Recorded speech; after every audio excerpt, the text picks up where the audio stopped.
तेरे दर पे ओ मेरी मैया तेरे दीवाने आए हैं।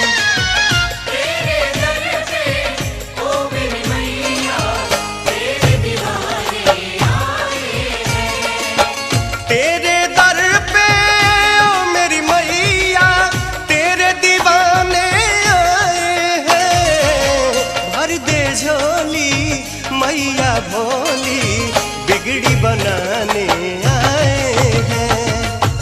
तेरे दर पे ओ मेरी मैया तेरे दीवाने आए हैं। नी सा रे नी सा रे नी सा रे नी सा रे गा सा धा नी धा पा सा रे गा मा पा सा मा नी सा रे गा मा नी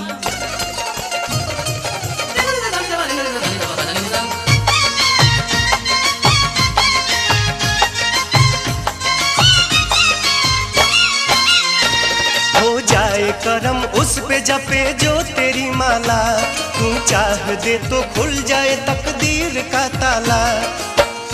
माँ की ज्योति से नूर मिलता है, चैन मिलता है, सुरूर मिलता है। जो भी आता है मैया जी तेरे दर पे कुछ न कुछ तो जरूर मिलता है। अपने भक्तों से तू तो प्यार करे, बेटा रूठे ना इतनी दुलार करे। ममता तेरे आंचल का माँ हम तो पाने आए हैं। तेरे दर पे ओ मेरी मैया तेरे दीवाने आए हैं। तेरे दर पे ओ मेरी मैया तेरे दीवाने आए हैं।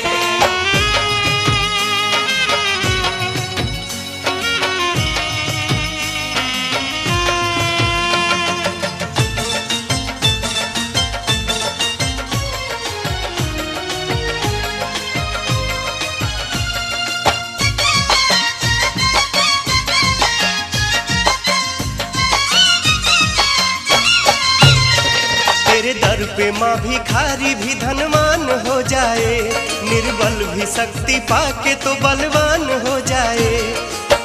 माँ गिरते को तुमने थाम लिया, बेसहारों को भी सहारा दिया।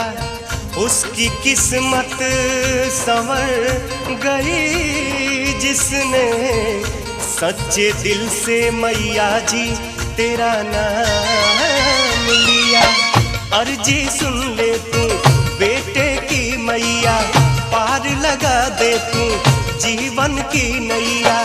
हाले दिल अपना मैया तुझको सुनाने आए हैं। भर दे झोली मैया भोली बिगड़ी बना